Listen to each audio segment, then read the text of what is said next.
On this episode of the Venezuelanalysis podcast, we're going to be joined by two international solidarity activists, Michela Martinazzi and Austin Cole. We're going to be discussing international solidarity with Venezuela, opposition to US imperialism, and a host of other topics. Stay tuned. Un gobierno que respete a los pueblos de América Latina. A América de Simón Bolívar, carajo. Venezuelanalysis podcast. Venezuelanalysis podcast. Venezuelanalysis podcast. Venezuelanalysis. Hello, everyone. Welcome to the Venezuelanalysis podcast. I'm editor Ricardo Vaz. I'll be the host today. We're very excited for this program. We have some great guests joining us. So, without further ado, let me just move over to the introductions. So, we have Michela Martinazzi. She's been an organizer since 2010 and began organizing against war and greed at her university with Students for Democratic Society. She's been involved in many facets of the movement, from winning in-state tuition for undocumented students to fighting political repression. She's currently an organizer with Brooklyn Against War and on the steering committee of the International League of People's Struggle fighting against US-led wars and imperialist greed. So welcome, Michela. Thank you. I'm so excited to be here. And we're also joined by Austin Cole, organizer, writer, and community planning practitioner. He's a member and currently serves as national co-coordinator of the Black Alliance for Peace and co-coordinates the Black Alliance for Peace Haiti Americas team, which helped launch the collective campaign for a zone of peace in our Americas in 2023. Welcome, Austin. Yeah, thanks, Ricardo. Really glad to be here and excited. We're excited to talk to both of you today. I mean, we are, of course, a Venezuela-based outlet, and we don't often get the chance to get this perspective from what we're calling the belly of the beast. And both of you have been heavily involved in international solidarity actions, particularly, I mean, that's more of our concern, in what respects Venezuela. So let's maybe start with that. So you have both participated in multiple international solidarity actions regarding Venezuela, and in particular surrounding the Maduro trial, this I'm not going to preface it too much, but this absurd case against the Venezuelan president that's currently going on. So just tell me, why do you find this important? Why is it a priority for your organizing? Let's start with you, Michela. Yeah. So I've been aware of the U.S.'s, interest in Venezuela since around 2011, 2012.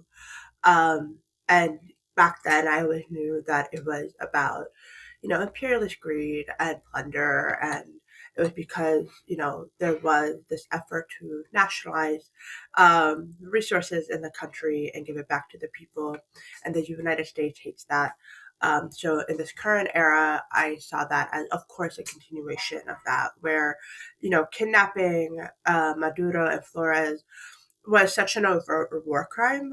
So from that angle, it was just as people who care, this is a war crime going into a sovereign nation and killing over 100 people and then bombing a city to kidnap the president to steal the oil is horrible. It's just simply horrible. And then on a local front, they came to Brooklyn, right? I live here. The MDC is in my backyard.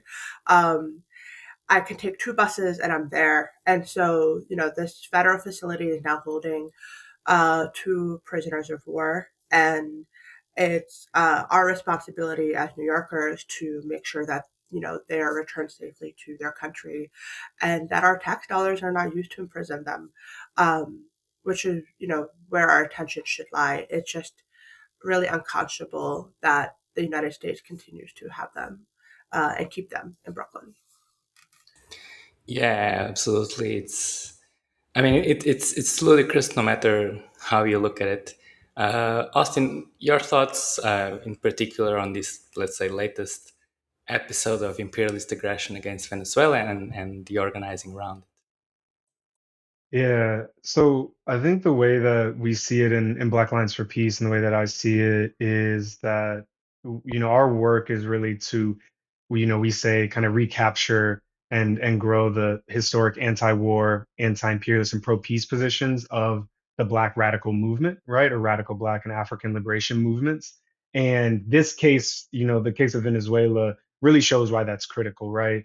the U.S. came in, bombed Venezuela, murdered dozens of people, murdered in cold blood, right? Folks who were protecting Maduro and Celia Flores, as well as civilians out, in just living in various areas throughout the country, utilizing, has now been shown, utilizing things like Claude AI, right? Utilizing, various weapons of war that are also being utilized here, right? And that are being prepared here. And so for us, in when I say here, I mean in the United States, right? And so for us, I think it's really critical that when it comes to international solidarity, that we really move away from this understanding of solidarity as anything of like, well, we need to protect other people somewhere else, right? Oh, we need to protect Venezuelans because they're vulnerable. Well, why are they quote unquote vulnerable? Because the country that we live in is attacking them, right? And the country that we live in is also attacking us, right? Attacking African people, indigenous people, working class folks, migrants, right? People of all different persuasions. And so for us, we really see the critical aspect is not sort of separating out, what is happening in Venezuela and what is happening here or in Cuba or in Iran, right? But understanding that there's, African people, working class people, folks who are also, obviously being contained and being kidnapped and being held in MDC or being held in, ICE detention facilities all throughout this country. And the same tactics are being utilized, the same demonization and the lack of any due process and sort of ridiculous just farce of a judicial system that we have with the case of Maduro and Flores. While it might be another level of ridiculousness, right? It is the same system, right, that operates here. And so even when we think about, what's happened with Maduro and Celia Flores, we can look back to 2004 with the kidnapping of Jean Bertrand Aristide, right? And the similar thing in deposing him, and then the occupation that has basically been ongoing since then. So for us, really thinking about why it's important to have international, what we call international solidarity, is really about knowing that like these patterns, these systems, the structures that oppress our people are the same ones that are oppressing, the Venezuelan people, the working classes all throughout the global South and all throughout the world. So I think that for us is really the critical aspect of not separating those lines, right, and being able to build a consistent force and power that can oppose any oppressive imperialist structure, whether it's happening in Venezuela or whether it's happening, here domestically. Let me just ask you to mute your microphones if you're not talking. It's not a big deal. It just makes it easier for editing later. So yeah, thanks, Austin. And you're actually giving me a great segue to another point that I wanted to make, which is this connection between, imperialism abroad and imperialism at home. You were mentioning the case of artificial intelligence and how it's been used, whether that's for ICE domestic terrorism or US terrorism abroad, but also the impact. You have these data centers that on a very material level are improving housing costs, service costs, and so on. So let me stay on that point and stay with you, Austin, on because the Black Alliance for Peace has done a great job, and initiatives like the Caribbean Zone of Peace are really interesting in terms of what you were saying. Not separating this and understanding that this is an empire at work. It's not just some isolated. It's not just spasms from the Trump mind or however you want to frame it, but rather understanding it as a structural issue that needs to be addressed as such. And so when we talk about international solidarity and opposing US imperialism, sometimes there's a temptation to just focus on, let's say, right now there's the Iran war, and you tell people, well, look at the Iran war, it's driving up your fuel prices.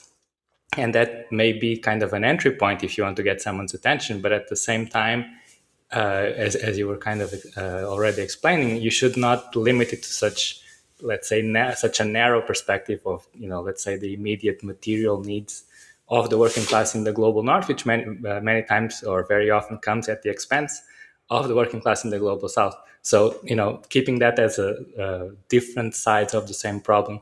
Let me know your thoughts on that.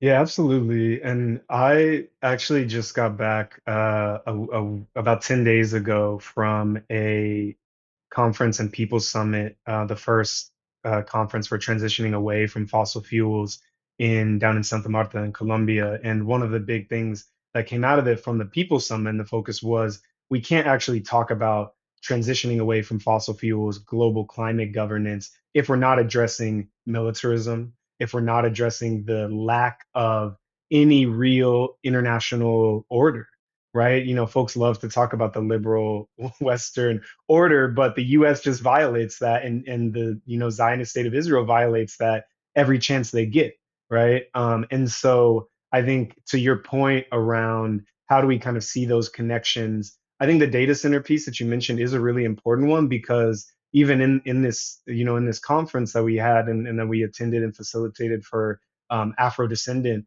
peoples, you know, there's a lot of attention being paid here in the US to data centers, and for a good reason, right? Because they are, you know, taking energy away from people, taking water away from people, occupying land, doing all these things, utilizing computing capacity to make more deadly forms of operationalizing AI in the global south, as well as surveillance here in the US and in the global north.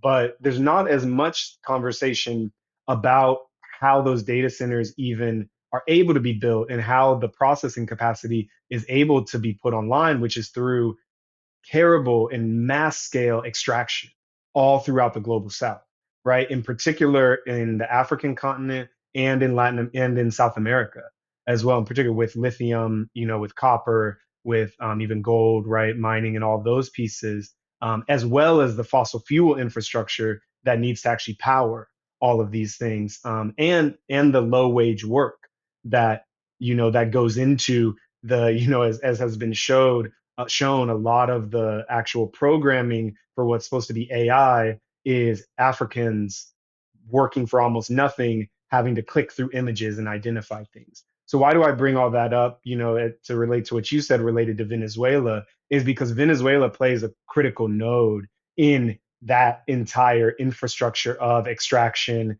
in the infrastructure of military dominance that these kind of economic and technological systems are based upon, right? So the U.S. is, you know, by taking sort of the oil in Venezuela, or being able to have control over the oil in Venezuela. Yeah, the U.S. is still concerned about Iran, still concerned about, you know, the global flows, but they now have a much more reliable source of, for example, heavy crude oil, which is different than the light crude oil that is used for like gasoline and other things that the U.S. Itself, you know, produces, or the natural gas that the U.S. produces. And then also from a military perspective, now if the US can shore up the entire Western hemisphere, which has been the strategy, particularly, you know, since the first Trump administration into the Biden administration and now into the second Trump administration, their idea is basically to have a fortress of the Western hemisphere, right? To control both the Atlantic side and the Pacific side, to have military bases, to be able to extract economically, and then to be able to dictate the flows of goods, right? In that, and so Venezuela is critical to that as well, right? In terms of the positioning, as is Panama, right, with the Panama Canal. And so to bring that kind of all back together, and to your point, I think when we say these things, as you said, you know, gas prices are really high, and isn't that terrible? You should oppose the war in Iran. I think we've convinced ourselves, or many people have convinced themselves for a long time, that that entry point is good and it gets people's attention. But I think what we're really realizing is that there's a real failure to elevate consciousness from that entry point. And then so people get stuck there, and then you basically stay there, and then people lose interest either when, you know, the US pumps up oil subsidies to lower the gas prices, right? Or you just get used to gas prices being high, right? And people say, well, that's just the way it is, and they don't move forward in any kind of elevated consciousness. So I think our goal, you know, or our perspective is that actually we need to really be saying with our chest the truth, right, about the imperialist system, these structures, and we need to not be sort of infantilizing people to say, well, they just only care about gas prices. No, we need to show the system for what it is, because people do understand it actually, right? And then the question is, how do we move people from that understanding to action. Yeah, absolutely. And also, I mean, just to complement something you said, I mean, it's not just about controlling the hemisphere, it's also about keeping China and Russia and other geopolitical rivals away. So let me turn back to you, Michela, on this issue of how to connect all these issues, how to not stay in just some isolated point, whether that's the war in Iran and fuel prices or any other. But particularly ask because you're mentioning Venezuela organizing for a long time, and here in just the first year of the Trump administration, we kind of saw how this imperialist policy came full circle, because one of the pillars of the return of Trump to the White House was precisely this migrant scapegoating. And then we saw this horrifying ICE actions throughout the country, and Venezuelans were particularly targeted in that regard. But at the same time, when I say full circle, we also have to understand that the heavy Venezuelan presence in the US, even though it's wildly exaggerated, is itself a consequence of imperialist policies against Venezuela. So, from your organizing, how do you kind of explain to people that as hard as material conditions can be, they are itself a consequence of U.S. imperialism, and scapegoating vulnerable sectors of society, migrants in this particular case, is not the answer. Yeah, I actually want to jump off of something that Austin said regarding the, infantilization of the working class and people who do care about what's going on. I think that's actually one of the biggest mistakes that you can make when you're organizing, is kind of keeping it solely on that economic front. The the way I approach organizing is that the everyday person does care, right? Like we've seen it with, time and time again, decades after decades of uprising, right? Like we saw it in 2020 with the George Floyd rebellion, where, people economically were really suffering in the United States, and yet they went out in full force in the millions to stand up for George Floyd. And, we saw that again on October 7th in the Palestine movement for, 2 years or more, and it's still ongoing. People have like risen up and started really questioning what it means to fight against this empire. And the way I view it is that as conditions worsen in the United States, it's actually going to get, easier to explain that you can't just save your way into a better economic life. You cannot sit, just if you save on coffee this one day and not buy coffee 5 times a week, or your avocado toast, 5 times a week, you're not going to be able to afford a house anymore, right?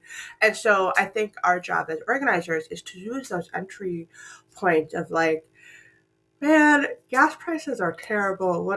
This sucks. It's really hard to even drive to work, or, drive your kids to school, or even because of that, your groceries are even more expensive. But do you realize that what that means is that as this is happening, things overseas are getting worse. And the reason we haven't felt it in a really long time is because of the subsidies, is because of this system that has been set up. And I think a lot of times in anti-war organizing, what we forget is that imperialism is an evolution of capitalism, and capitalism is that isolation of the people from each other, right? It started out with like Ford isolating workers from each other. So, one car was no longer built by a team of people all working on one car, but on the assembly line, where one worker was responsible for one part, and that's all they did all day. And so all of a sudden, that, even just class solidarity became isolated from each other because they were stuck on one position instead of a group of them all working on a final product. And so on our end, like when we approach the everyday person, we start off with that entry level, and then we have to continue making those connections, from saying like, hey, your neighbor down the street that you have issues with because of, their gender, race, class, religion, whatever those things may be, that is actually another dividing point. That is not, that is manufactured. It is not a real sticking point to why you're feeling this way. And their existence is not the reason your daily life is hard. Your daily life is difficult because of the system that has been put in place. And it was really when we started doing speak outs. So we host speak outs in different parts of Brooklyn, because the Metropolitan Detention Center is really quite isolated. It's like in this industrial part of Brooklyn. So we try to go more to city centers to talk about what's been happening, the fact that it costs up to $300,000 to have someone imprisoned at the MDC. And every time I get to the part of the speech where I'm like, why are our tax dollars being spent on imprisoning an innocent man and a president, instead of helping us get healthcare? That's when people stop, right? That entry point is so important. But then our responsibility is to take that interest and really galvanize it into something further. And then a final anecdote is just regarding the data centers. I was actually in Pennsylvania. It was my birthday. My partner and I were going to, there's this jail in Jim Thorpe where the Molly Maguire is originally organized, and this was like the Molly Maguires was this like Irish proto union. But what got me was that I could tell that the part of the country we were driving in definitely had conservative elements. But what I saw was a few Trump signs and a few like American flags, which kind of tend to signal a more conservative person lives there. But in the same places, I also saw signs that said a campaign that said no to data centers, right? And so there's this misconception that just because your politics veer conservative, that you are actually not aware of things that are happening to the home that you live in. And I think it's like our job to, again, get through that entryway and really start galvanizing people on different points. So they are agitated and they realize that being isolated from each other is not the way that, we're going to actually win together as a class and as a people.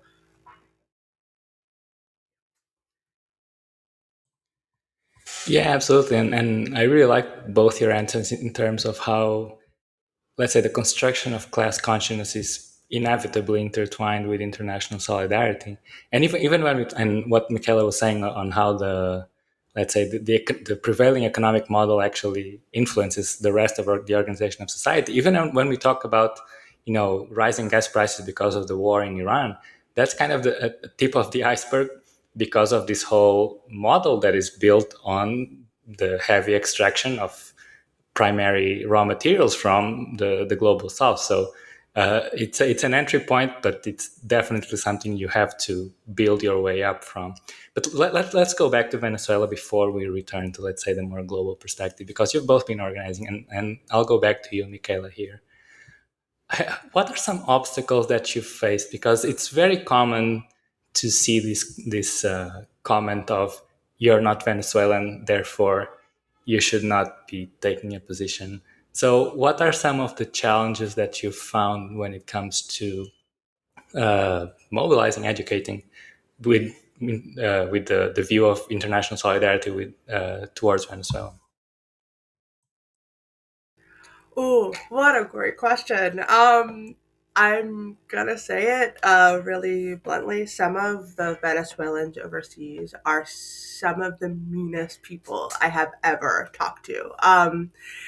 They, just to give you an idea, both Austin and I were at the March 26th hearing outside of the courthouse, and they had an effigy of Maduro holding a banana, and they hung it from a tree, right? That is the opposition. That is the opposition that we are, you know organizing against. And it's really hard because I understand when you hear someone going, I experienced this from my home. You have never been there. You do not speak the language. You do not know what you're talking about. And, as a person who cares, of course, there's like an empathy that you have towards that person who goes, well, yeah, you're right. I haven't been there. I don't know Spanish. I know Italian, but I don't know Spanish. And so I could never understand what you've been through.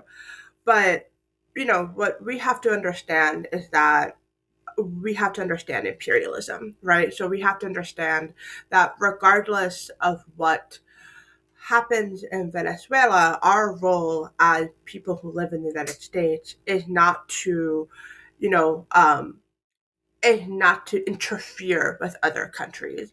So I think that's always a starting point for me is I take away the personality of the opposition. I have to take that away and I go, I hear you. We do not have to agree on who you would like to be governed by. You're calling Maduro a dictator. I do not think he is. I do not think Chavez was a dictator. I support the Bolivarian Revolution. And you are out here waving, Trump is king flags. So we very much disagree on what it means to be governed. However, I hope that you can agree that intervention can only spell disaster, right? The same way we wouldn't want someone to intervene in the daily life of the United States. I don't think we should intervene in Venezuela and the life of Venezuela. And it's always, really strange hearing the opposition get so mean spirited towards peace loving people who are basically just calling an end to occupation and intervention. That is our baseline. um and so I always go back to that. I always say, like, I hear you, but we do have, all countries have a right to self-determination. And so what we're calling for is that, Venezuelans are able to dictate their own life with who they elect, with who they want to run their country. And the United States should not have any hand in that at any given time. Um, yeah, it's a hard one though. They're truly some of the roughest people to talk to. Um, them and Zionists, right? Like they really are uh, some of the same personalities. It's just very aggressive towards anyone who disagrees with them. Yeah, absolutely. And I can tell this is something you've encountered many times and you've kind of mastered how to handle it. I'll just make a small aside before handing it to Austin on more or less the same question. The Venezuelan opposition, let's say the hardline opposition, has been notoriously belligerent for a long time. And it has a lot to do with the polarization in the country. And people say that, oh, all migrants are support the opposition or believe Venezuela is a dictatorship or however you want to frame it. I don't think that's the case from what I've gathered. It's just that there's a minority that many of them migrated even before the latest wave, but it's a minority that is very vocal and has a lot of access to the media, and so they get to shape this narrative. And this is a minority that comes from the Venezuelan elites who believe that the country was their playground to run as they saw fit. And so they still have this unresolved grudge of a country that was quote unquote stolen from them by this person who, on top of everything, was indigenous descendant, African descendant, and very proud of it. And so all of these things get intertwined. And also, and maybe lead up to the question to you on this, Austin. When we talk about issues in other countries, I mean, this is my position. I'm not sure if you agree.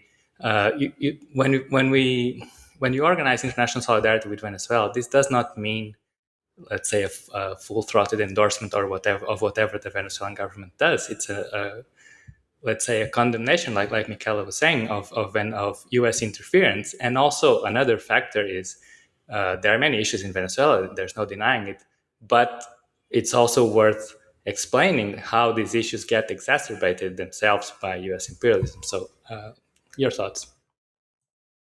Yeah, I think I agree with everything Akela said and your analysis too, Ricardo. I think the two important things, the two kind of framing ways that I like to think about this as well too, is like, what is the general way to understand these dynamics, right? And then for us as folks in the US, what do we need to do about that understanding?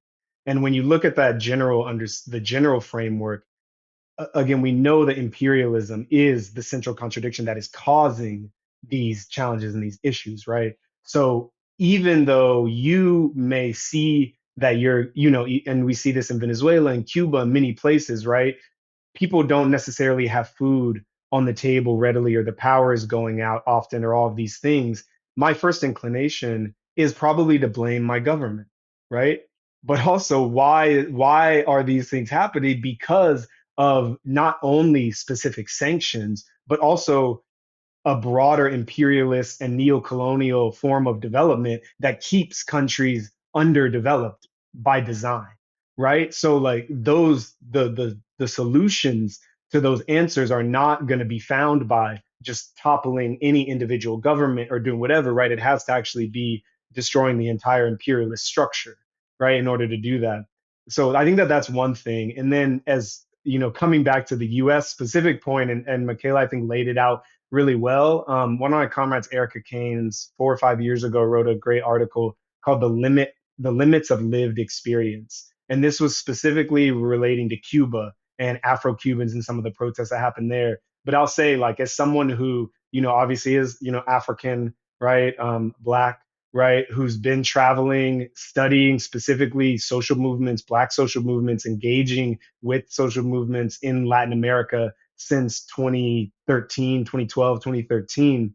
And specifically in Venezuela, although I haven't been to Venezuela myself, but in Cuba, in Colombia, in Puerto Rico, in Ecuador, all places where I have spent time and engaged with social movements, right? What the average person, or as you said, Ricardo, maybe what the most vocal person from that diaspora says in the US is not what the people are saying on the ground 95% of the time, right? Particularly the African, the indigenous, the working class people, right? So I think it comes back as well to that point around class consciousness, right? If we, this kind of idea, and we have that here as well, right? Where, you have Black, African American, quote unquote politicians who are supporting certain things that the vast majority that does not benefit the vast majority of their constituents, or correspond to what the vast majority of people think, right?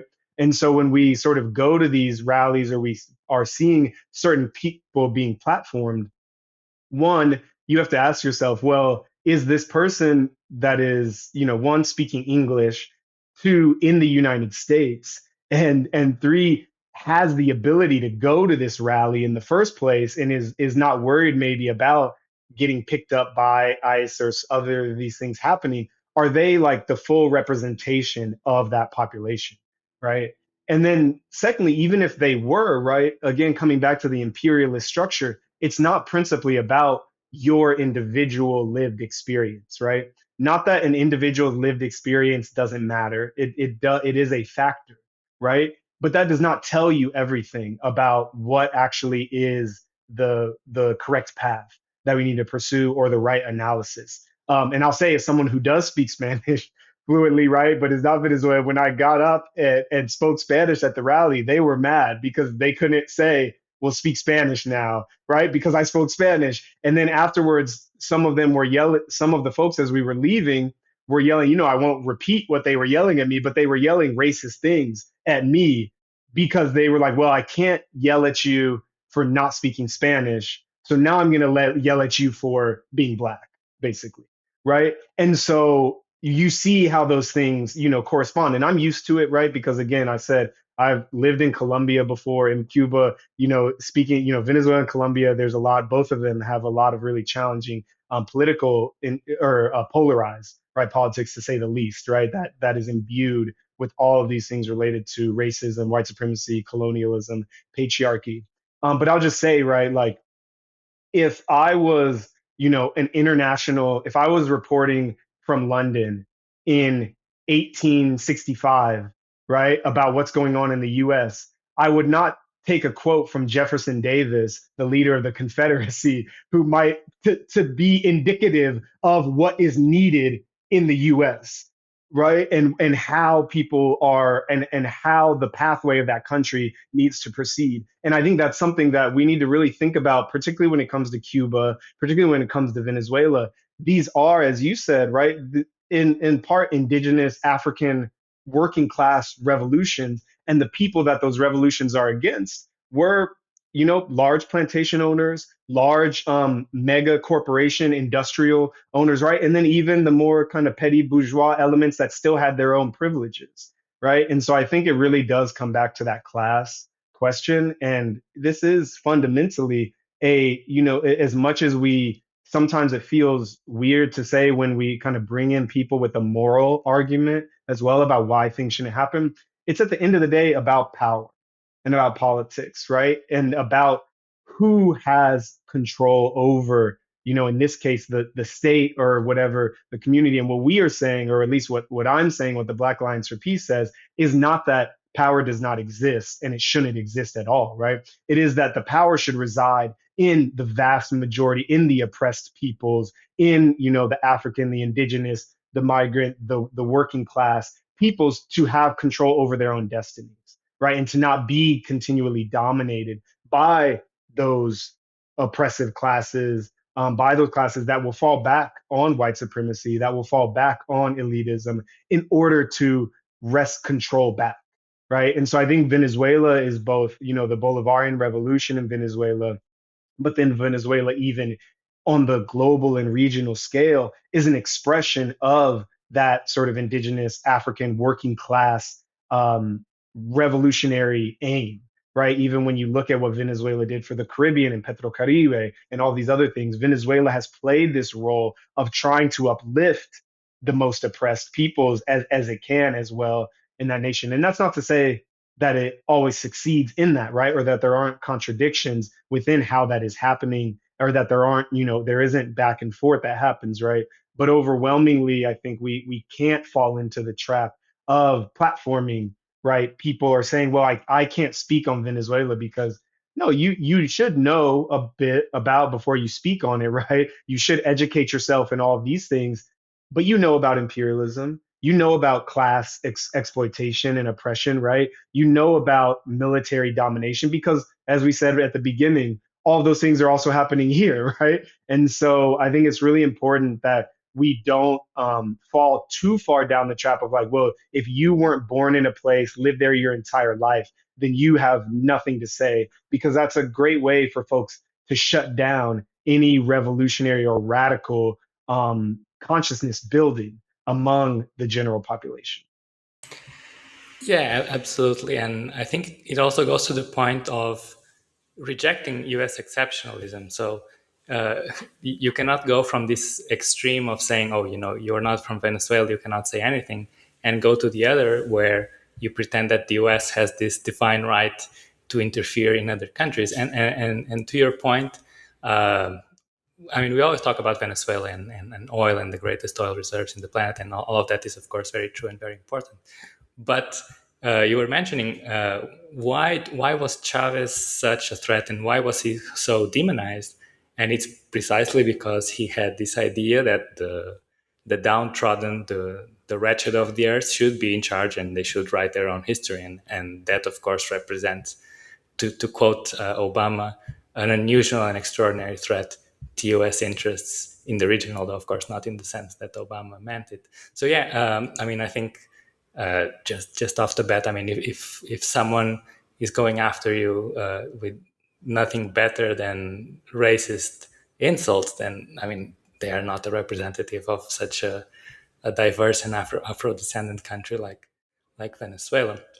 But it goes to show how this fringe sector has such a monopoly on the narrative, and particularly because of the role played by the media establishment, which is of course very deeply intertwined with US imperialism in terms of not just platforming but oversizing, exaggerating these individual stories, which of course exist, but they are always taken out of their necessary context because I mean, ultimately the goal is to support U.S. exceptionalism and U.S. imperialism. So let me give you a broader question as we come to a close. I mean, feel free to announce any upcoming initiatives from your respective organizations.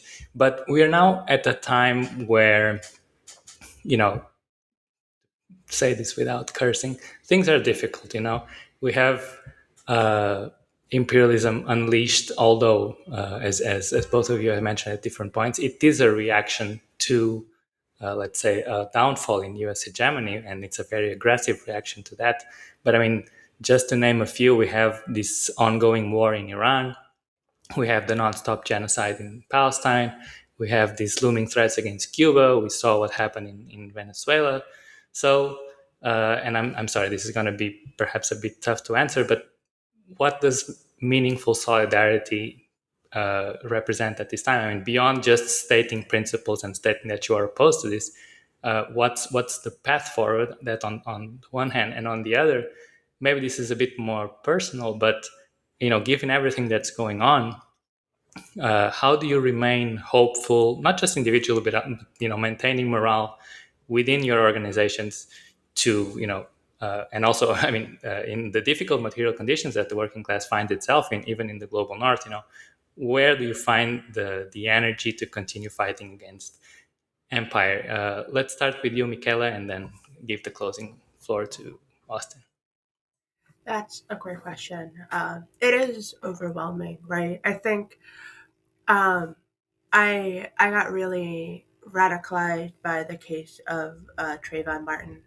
That was Sanford, Florida was around 2.5 hours away from my university, and I remember the day, standing in this field across the courthouse, and there was someone in the crowd on the phone who their, cousin was a security guard, and so we found out the verdict because of a woman who lived there from the community talking to her, the person inside, and the I will never forget the wail of grief when George Zimmerman was found not guilty, and I take that feeling with me everywhere and everything that I do, because I know that for every community member in Sanford, Florida, every mother, aunt, father, sibling, we have that all over the world that is affected by US imperialism. And, I think, how do we keep hope in these trying times? I keep hope in that the empire is dying. There have been countless losses at the hands of the US empire that are, strategically incoherent. They don't make sense. They are just faulty. Even just beginning the war with Iran, um, it was such a misstep. When you have, a like a Democrat who's like, left leaning, like AOC, actually criticized the Trump administration by saying, you went into Venezuela and didn't even finish the job. And, like, you just kind of wonder, what is the US empire doing? And so the way that we keep morale is pointing out the failures of US imperialism.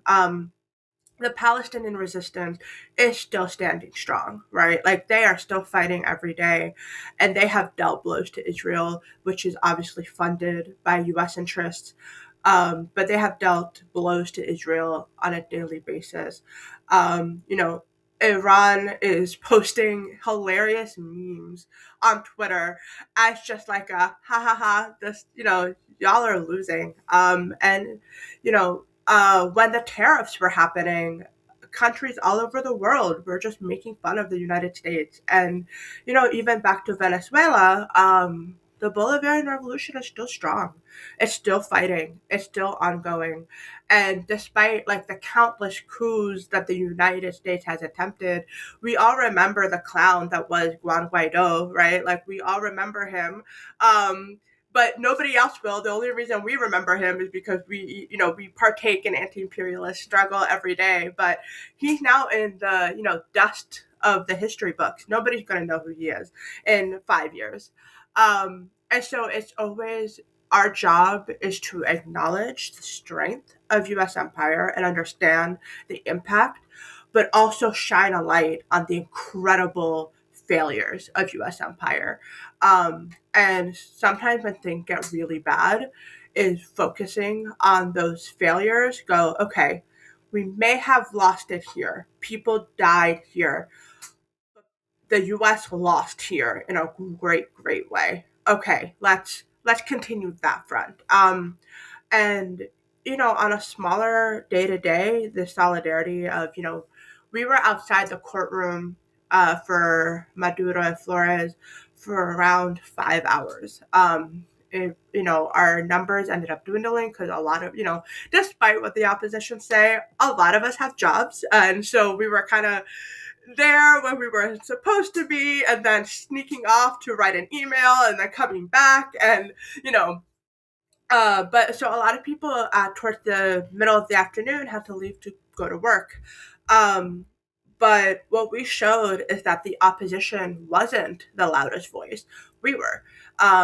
So whenever we feel that, like, okay, our solidarity efforts are small, it's our persistence and resilience and the inspiration that we get from the people who are fighting back the United States overseas that like keeps us going. And I think that's what it means for solidarity. It's that we just have to be persistent. We have to keep going because I actually think we are more dedicated than U.S. empire and its cronies will ever be.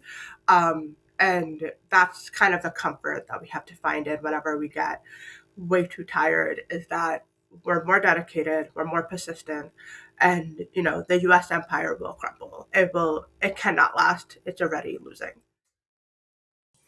Yeah, more dedicated, more persistent, and on the right side of history.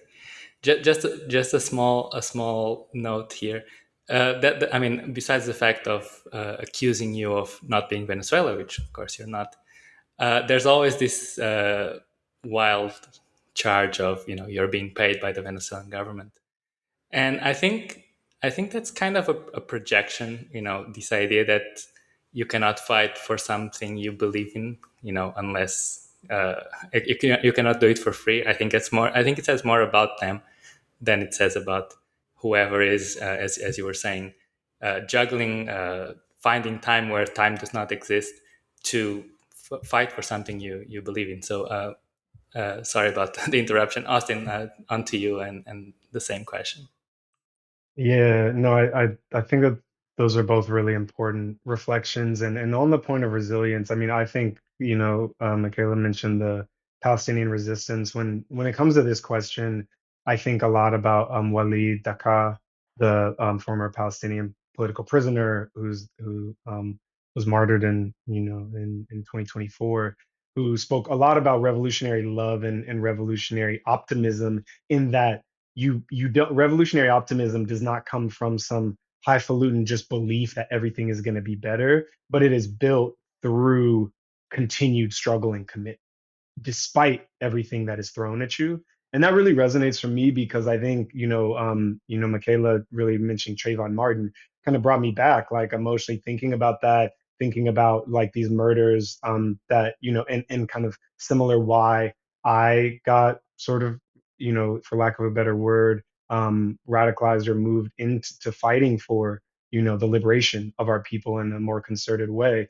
And I think what's really critical is that we don't take those emotions and turn them into individual emotional responses, right? But we take those emotions, those feelings, we don't suppress them, we feel them, and we channel them into collective struggle and continued collective action, right? And I think what is a challenge for people who are outside of the movement or outside of various movements, it's exactly what you said, Ricardo, is people can't understand, well, how do you get the energy to do this? It's like the struggle, quote unquote, the camaraderie, the act of doing the work actually, it tires you out physically, but it also feeds you in a way of being able to continue the struggle. And I think of that with the Palestinian resistance, right? And take a lot of side with that. I also take a lot of inspiration from the Cuban people who had a similar resistance, but also continue to resist in other ways, like developing Alzheimer treatments, developing lung cancer vaccines, developing an entire medical system without being paid millions and millions of dollars, right? We think in the US, because we are completely captured by capitalism, that like you have to be paid in order to do something, right? But actually, people want to fight for their people because of love, because they love their family, because they love their community. And I think when you're not engaged in those struggles, you don't really fully understand how that's possible, right? But it is these movements that can also sustain us, and not in a woo spirituality way, not yeah in that way, but also in the way of like we learn how to take care of ourselves by engaging in that struggle. We learn how to like have childcare, how to help out if someone has a job that they can't miss. Well, who can fill in and support them? Who, how can we provide security for ourselves so we don't have to rely on the police? All of these things I think sustain me because I see the architecture of the struggle, the systems fortifying as we engage and struggle together. So I think for me, it's not about coming. We're never going to sort of think our way into the perfect solution and then apply it and then defeat imperialism, right? No, it is this continuous process, this accumulation of struggle that teaches us how the ways that we need to both act internally, and as Michaela was saying, the ways that we can exploit the vulnerabilities of imperialism when we understand those, right? And so that requires, part of our building this collective campaign around a zone of peace is that call, right? One part of it is conceptualizing it, right, and building the general consciousness around what does peace actually mean, what would that feel like, what would that look like, and then part of it is the infrastructure of bringing people more together in relationship with one another in a consistent way. So it's building these mobilizations are not about having mobilizations for mobilization's sake, right? Part of it is to try to get immediate demands met, right, like the release of Maduro and Celia Flores, but part of it is also to build a consistent community of network coalitions, organizations who can build that ability to survive without imperialism and to fight against imperialism as well. Right. So I think that really gives me hope because it shows to me that actually a better way is possible. But we don't get that better way just by thinking it into existence. Right. We actually have to make it happen. Right. And through engaging in the struggle. And so I think for us, like as we, I think you mentioned, things that are coming up, right? BAP, this may come out after Haitian Flag Day, which is on the 18th, but we have folks engaging in work for Haitian Flag Day and putting supporting, anti against the occupation and violence in Haiti that is brought on by U.S. imperialism, while also celebrating, Haitian revolutionary culture and fighting for popular sovereignty on the 18th and the entire week after that, the following weekend. We have African Liberation Day celebrations and things coming up the weekend of May 25th, right? And then in particular, we are kind of building. We've been building with many others a campaign against the FIFA World Cup being hosted in the U.S. and in North America, explicitly at the time that the U.S. is doing things like kidnapping presidents and first ladies, right, and attacking Iran, attacking Cuba, sending drone strikes throughout the African continent, killing people in the Pacific and the Caribbean. And so we say that the U.S. doesn't have the right, and Israel is still part of FIFA as well, right? And so we want to boycott that. And so all of these things are not principally, it would be great if we are able to boycott the World Cup, even able to shut down some things. But what matters more than that individual one time thing is the continued sort of development of a force that can oppose imperialism, both locally, regionally, nationally, and internationally.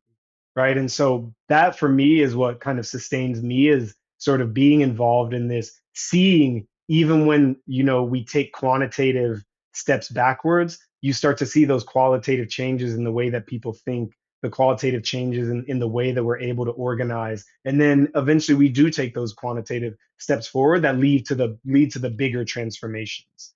Right. So yeah, for me, that is really the struggle is to not just continually mobilize, but continually strengthen consolidate, and then also expand the capacity of our ability not only to strike against imperialism in the name of international solidarity, but to strike against imperialism wherever it may sit, and to build new systems where those attacks are happening, so that we can also sustain ourselves.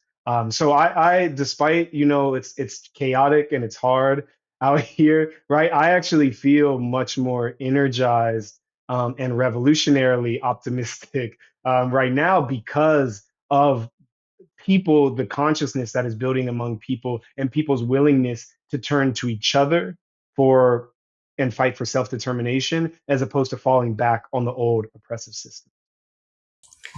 Absolutely. Thank you, Austin, and thank you, Michela. On what you were saying right now, towards the end, it reminded me of something that Kwame Ture was explaining in one of his lectures when he was coming back to the US. The difference between mobilizing and organizing. How you get from mobilizing to organizing, and also to Michela's point, seizing the U.S. defeats, because whenever the U.S. imperialism is defeated, that's a victory for the peoples in the global South, and it's really important to destroy this idea that the U.S. empire is invincible, and even the smallest examples are a platform to build for greater struggle. So thank you so much to both of you. This has been very insightful and also inspiring, understanding that no matter how difficult things are, you can get energized and build that revolutionary optimism, like you were saying, and understanding that this is a struggle on the right side of history, and it is a struggle that is moving forward, even though it's not linear. We don't always see the progress, but once we take into account the big picture and we understand that people in the toughest of circumstances are not lying down, they're not surrendering, whether that's resistance in Palestine or even building communes in Venezuela. People are not giving up on this idea of building a better world, and that of course involves the destruction of US imperialism. So thanks again so much, Michela Martinazzi, Austin Cole. Follow them on social media, follow their respective organizations, join their initiatives. And for us at Venezuelanalysis, it's been a pleasure. We hope we can get a chance to talk to you again in the future. This has been our episode of the Venezuelanalysis podcast. For me, Ricardo Vaz, thanks to everyone who followed us and listened to us. Remember that Venezuelanalysis is an independent outlet. We work here on the ground in Venezuela, so follow us on your favorite social network, and if you get a chance, support us with a donation or monthly subscription. Thank you so much, and till next time. Venezuelanalysis podcast. Venezuelanalysis podcast. Venezuelanalysis podcast. Venezuelanalysis podcast. Venezuelanalysis.